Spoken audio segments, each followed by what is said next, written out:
Welcome everybody. My name's Karen Stenning and I'm the founder and director of Absolute Alchemy. Absolute Alchemy is an events company that I founded a few years ago to put on events for positive social change.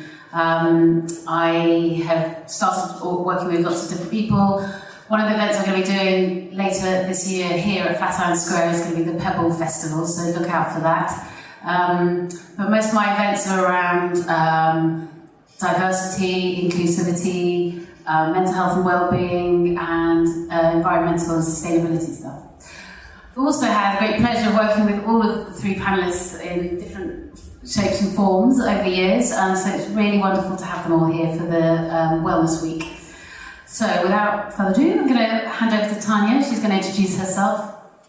Thank you for inviting us, Karen. It's a pleasure to be here.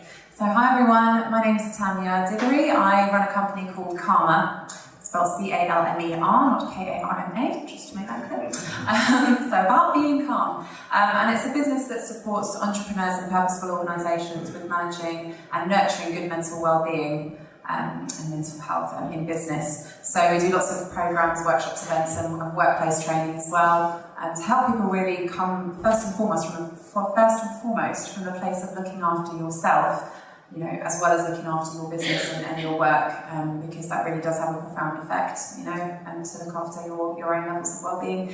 A lot of it stems from my own personal journey as well, and I'm sure at some point today I will share that with you. That's what we do, we empower people. Okay, yep. Hello, I'm Vegard. I come from Coaching Partner. I didn't leave anything here, but coachingpartner.net if you want to have a look later on. We're two coaches at the moment, working with mission and purpose-driven leaders. Often that's social entrepreneurs, but it's generally leaders who are very ambitious. They want to change their work, they want to change their profession. So it could be a teacher, it could be someone working in creative work, or it could be a leader in a bigger business as well. So really ambitious leaders. So the core of the work that we do is about how you feel about your work. Because I've learned through my own experience and with all of my clients that how you feel about your work is, the outcome is a direct part of how you feel about your work. So when you feel really great about your work, you do a lot of work, you do amazing work, and when you don't feel so great and you feel stressed and overwhelmed, and I've definitely been there, and I didn't get a client, not a single client. I was absolutely stuck, and it was really hard. And it's happened a couple of times over the last 8 years.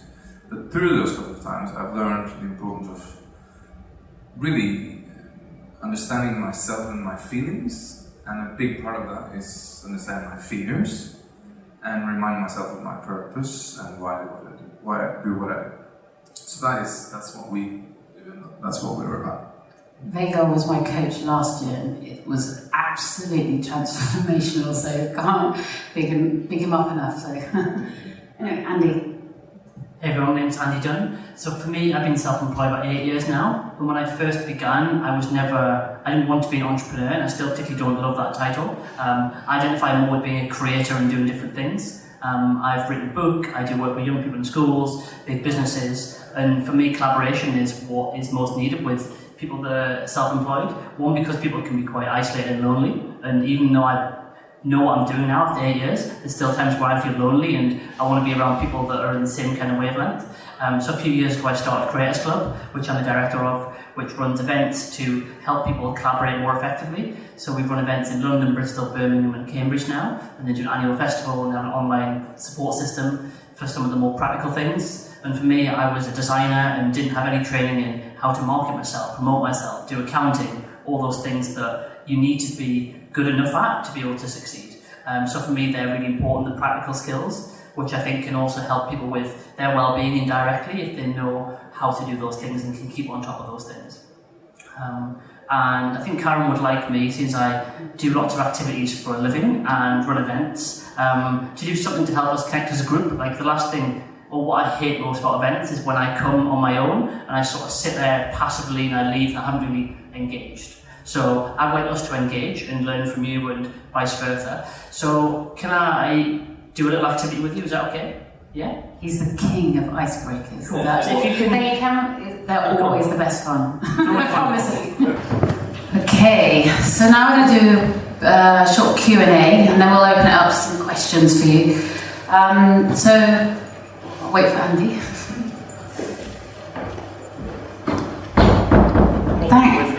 Good, thank you. So my first question is going to be directed at Tania. Being an entrepreneur or working freelance can be extremely stressful and be under pressure. What sort of challenges and issues have you seen that entrepreneurs have faced, or is there a story that you could share which expresses those challenges? So the entrepreneur, sorry Andy, or freelance journey, self-employed creative journey, can be a little bit turbulent, right? You know, it can be a little bit of a roller coaster. You know, if it was that easy, everyone would be doing it. So I think you kind of go into it thinking, okay, there's going to be some challenges, but there's a real deep passion I have, you know, a problem that I want to solve, whatever it is. So there's often really good intentions, you know, for setting yourself up. And it's about, what I've learned is how you set yourself up in a way that's effective as early on as possible. The pitfalls that I see some entrepreneurs or freelancers, self-employed fall into, or creators fall into, is there's sort of a few key areas. It's interesting, Andy mentioned before about loneliness. And that, I feel, doesn't perhaps get talked about enough. We've got a workforce now where a high number are people who are working freelance, and more, apparently by 2020 even, I think it's about 50% of the workforce. So that's a really high number, and actually when you start out you think, great, I'll work from home, I've got all this flexibility and all this stuff, which are, you know, great benefits, they really are, but on the flip side it's that isolation, and if you're not careful with that it can start to become quite challenging. So, and there was a loneliness minister appointed in government, I think last year as well, yeah. So they're recognising as well in government, it's not just about people who are older that feel lonely, it's affecting different generations now because of the digital culture we're in, because we're working remotely, there's different kinds of levels of loneliness that we're facing. So, you know, realising that, the second point is having a really strong support network. So it can be easy to fall into this pattern of thinking, oh, well, I've just got to get loads done, and you can become sort of chained to your desk and, you know, just try to rely on yourself to come up with a lot of the answers and solutions. And in fact, like, the business journey isn't supposed to be a lonely experience, you know, it is actually supposed to be about connecting with others, growing a support network, getting help from people, because very often you'll start wearing many different business hats, like you were saying before, Andy, you know, whether it's marketing, sales, accountancy, all these things, which is quite normal to just get started with, right? But then after a while, you are only one person, and there's only 24 hours in a day. Like, that fact will never change. So how are you using your time effectively? How are you getting help? How are you delegating things effectively? And that also leads on to another point about time, the scarcity of time and feeling like there's too much to do and not enough time in a day. Does anyone feel like that sometimes in this room? Yeah, so, and it's, again, sometimes it can be the stories that we tell ourselves, you know, internally, well, but, you know, there's not enough time in the day, there's not enough time, but I do just have to get this done, I'll work just a little bit more, I'll work into the evening, and then we can just keep this perpetual cycle going. But then what does that do? It creates more stress, more overwhelm, can lead to burnout, etc., you know, and then actually you're not helping yourself, and you're not helping your work or those who are relying on you and others around you in the long term, because, you know, you're struggling. And there are solutions to this, the good news is.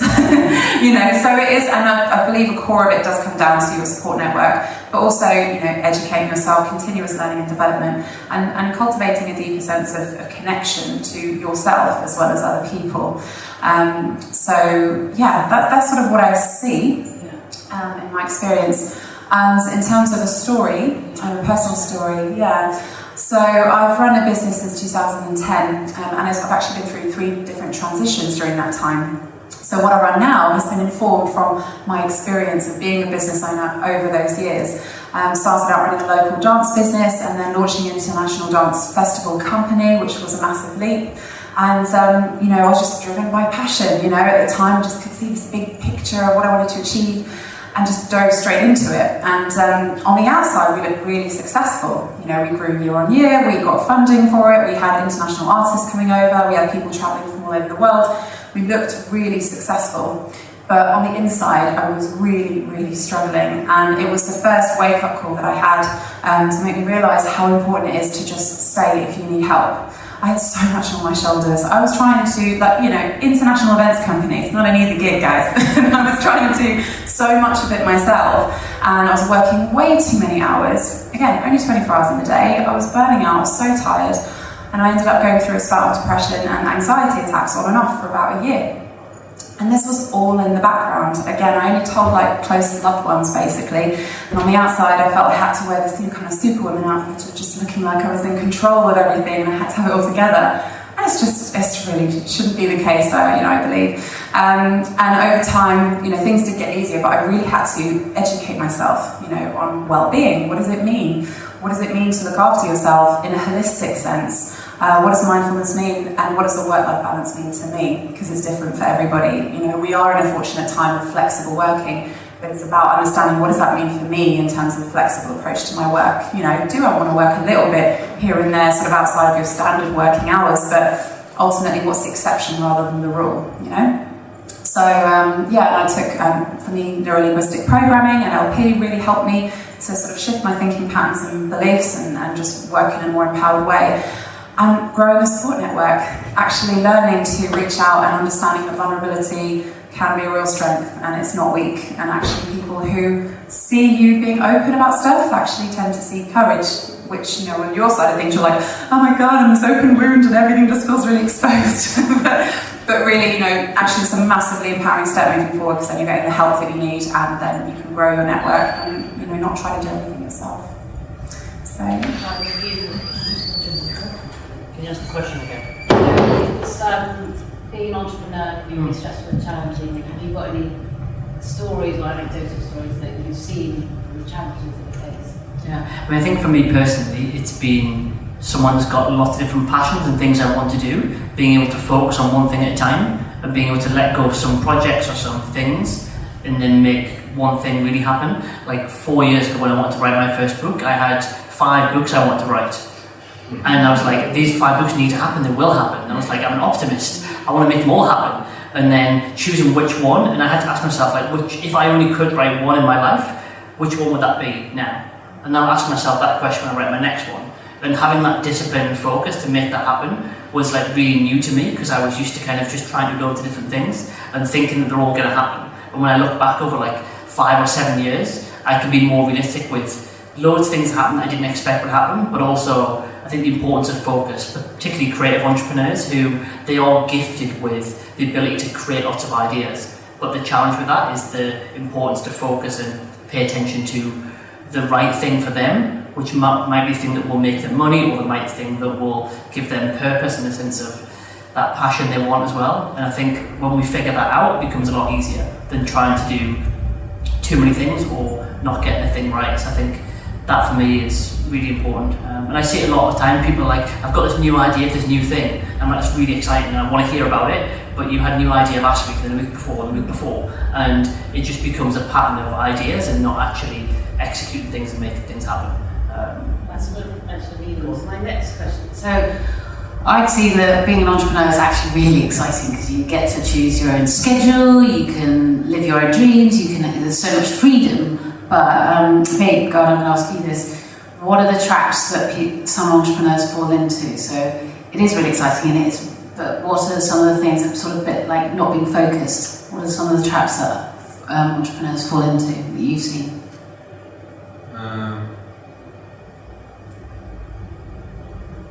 Yeah. Well, I think it's in a way everything we're talking about here is interlinked, and it's much of the same stuff. It's you know, it's all about the basic stuff to begin with. To have that, to keep having your friends, to have a support network, to remind yourself why you're doing what you're doing, and these are very basic things. To keep having breaks in the weekend, to keep having holidays. And it's when we throw these things out the window that we get in trouble, and that happens to a lot of entrepreneurs because of their passion. Can you remind the question? You have the question again. What traps do entrepreneurs fall into? Like I remember when I first started out, I saw on Instagram someone had written, "You work 100 hours for yourself, so you don't work 40 hours for somebody else." So time is one of those things. Yeah. But are there other entrepreneurs that you've worked with or social enterprises, would have reached burnout or stress? Well, probably what I come up with, think of now is the why you do what you do, and when that is unclear, which it will be for an entrepreneur because you don't know exactly what you're doing to start with, but when that gets very broad, it becomes a lot, and so daring to focus, it takes a lot of courage because what you don't want is to miss out. That's the last thing you don't want to miss out on anything. So when I started wanted to work with the whole world, and and then over the 8 years I've slowly narrowed it down, and now it's very focused, and that took an awful lot of courage every time to focus. So I think being very broad and trying to do too much at the same time and being massive time optimists, I would say are some of the things. I think that sounds like we've all gone through that path. Started out really broad and now we're slowly getting more and more focused. So maybe you need to start out quite broad and then broad, and then slowly as the years go by, focus more. Keep checking in with that question, why? Why am I doing this? Okay. And the answer will change all the time. There's two things there with me. One is that we need to work hard as someone who's an entrepreneur building something, because it's not easy. But I think when it becomes too much, then we're like forcing things. That's when we're not in flow and in connection with why we're doing what we're doing. And then I think sometimes we have to work Sundays, and we have to not have a holiday, and we have to put in that extra work if we want things to happen. And like sometimes I love working on a Sunday because I know I'm going to get no emails, no one wants anything from me, and I can do really creative work, and I'm not anxious about I should be doing other things, because I can just enjoy it and I can be creatively in flow and have fun and do some nice work in a beautiful coffee shop, and it's like it doesn't feel like work because I'm enjoying what I'm doing. And I think there's been times when I felt like I can't afford to have a holiday this year, and to make that sacrifice is hard. But then there's times when I'm like, this year I need to have a 3-week break and look after myself, and I will be way better because of it. And I think knowing when to make those, if you can call it sacrifice or choices, or kind of weighing up those things. But I think there's times when I've definitely forced things too much, and I know that I'm putting too much effort into my business to like get so much fulfillment from that, when I'm missing out on relationship or friendship or other things in my life. And I think there is a tipping point, like I feel, where I'm like, I'm not just working hard anymore, I'm like forcing things because of maybe I feel insecure, or I feel this is where I want to get my fulfillment from. And I think that's a trap I see a lot of people pinch in. Yeah. So we were talking about why, and there's a bigger why here. Why do you want to be an entrepreneur in the first place, kind of thing? For me, at least, and I think for you guys as well. That, like, why do you not want that ordinary job? And I think often for a lot of people, those are really big questions to ask, and there's a lot of identity here as well. And almost like we want to be that successful entrepreneur. And then we really don't want to not be that successful entrepreneur, so we try to look like that successful entrepreneur. And then you can ask yourself some big questions which are more deep about why is that the case? Why do you want to be looking successful and have this image of being a successful entrepreneur? And that's not always so easy to answer, but there are sometimes things like, I don't want a boring life, I don't want to, I don't like when things get too standard, but sometimes also there's some we talk about loneliness here, and there's some things about we don't want to be lonely, we don't want to be sad, and we like the idea of a joyful, successful entrepreneurial life, for example. These are the bigger things here, of course, I'm bringing on the table, but these are also part of an entrepreneur's journey, from my perspective, to dare to ask those really big questions. Just as a caveat to both really valid points, is on that point about the why. If you think about any business, especially when you're looking at social businesses or businesses that have a really strong purpose, it's that what problem are you trying to solve, and that can also help you to identify actually really who your audience are. Because when you do go too broad, and you're right, Karen, saying generally it's quite normal, isn't it, to actually start out quite big and then find your niche.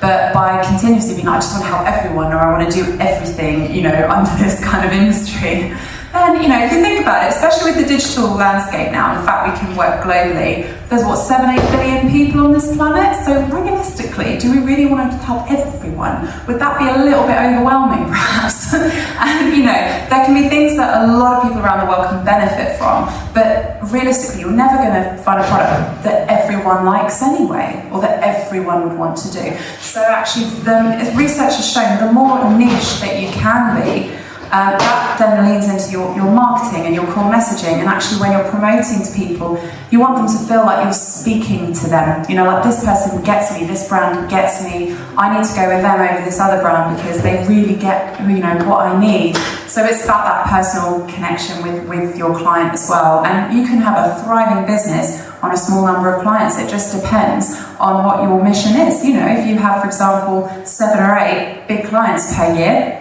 then great, you're oversubscribed and you can't take anyone else until the next year. It's like, what's your big goal? What's your big vision, really?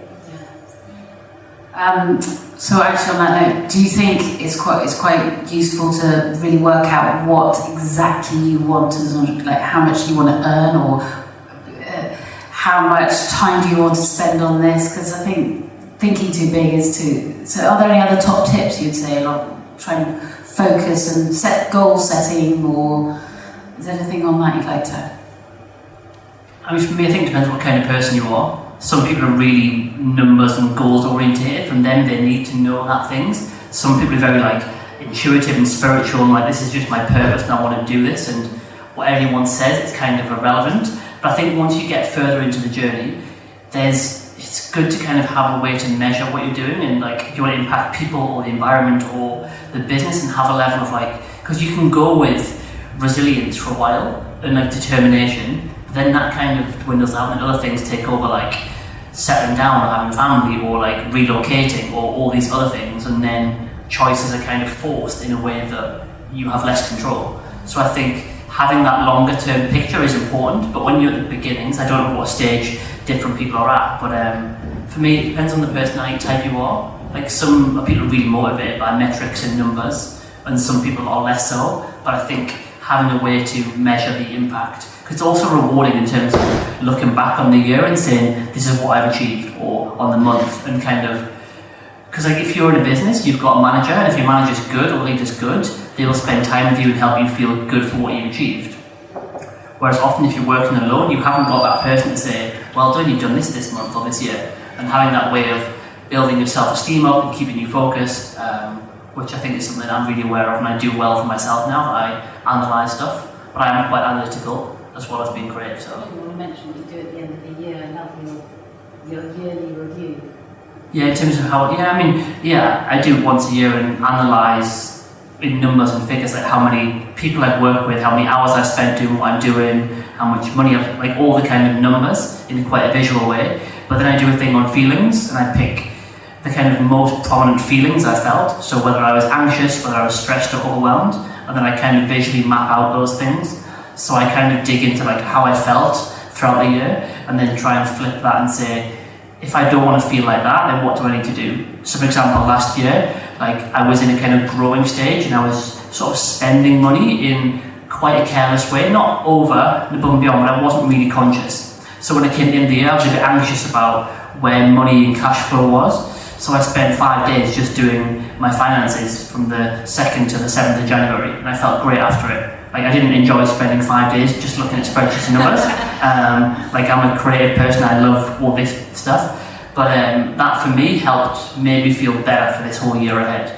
So I think for me there's a tie between wellness and well-being, and the practical stuff as well. I work with very artistic, creative people who really struggle with Excel and managing what their expenses are, the income things are, and they need some support with that stuff. It's not they can't do it, but maybe they just need a bit of support and guidance. And I was super lucky that my dad and brother are both accountants, and I rejected any conversation with them about money till I was about 23. And then I was like, all that stuff you've been really interested in, why you check your bank balance every day and why you talk about money, I'd love to learn all this stuff now. And they're like, oh, would you now? Good. So I've been so fortunate that I've had people to go to help me with that, and that's why I'm as helpful as I can be to anybody, typically in the creative world, who haven't been taught about accountancy or money or finance, and that's one of the things that I want Creators Club to keep doing better, that it provides that support for people in school or universities that do creative or arts things, and they're like inevitably want to have a freedom and a creative path, and if they haven't got the skills to self-promote themselves confidently and manage finance and accounting, they're going to have struggles and pitfalls, and it's not going to be nice. So I like things to be, the things can't be effortless and easy, but things can be easier. I think we're hardening ourselves all the time. Just to add to what you're saying there about how we're so different. I mean, every single person is uniquely different. Entrepreneurs are very much that too. And I'm very much a visionary type, like to think creatively, more kind of spiritual as well, probably, as you said there. So my challenge is to make things really small and realistic, and that for me is, out of my comfort zone, and that's a real stretch.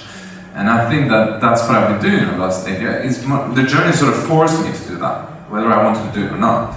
So I think that one thing you can do as an entrepreneur is to sort of look at what you're definitely not and try to embrace that, which is part of a lot of the work that I do is about that. We call that shadow work. We all have certain shadow sides, certain things that we think that we're not or we don't want to be. And I definitely didn't want to be that realistic, super grounded, super, mega planned person. And that was probably what hindered me the most to start with, to get the business up and running. And it's what I've had to learn. So, or if the other way around, if you're this very realistic person, can you stretch yourself into being a little bit more visionary, a little bit more imaginary, creative, and etc. So, yeah.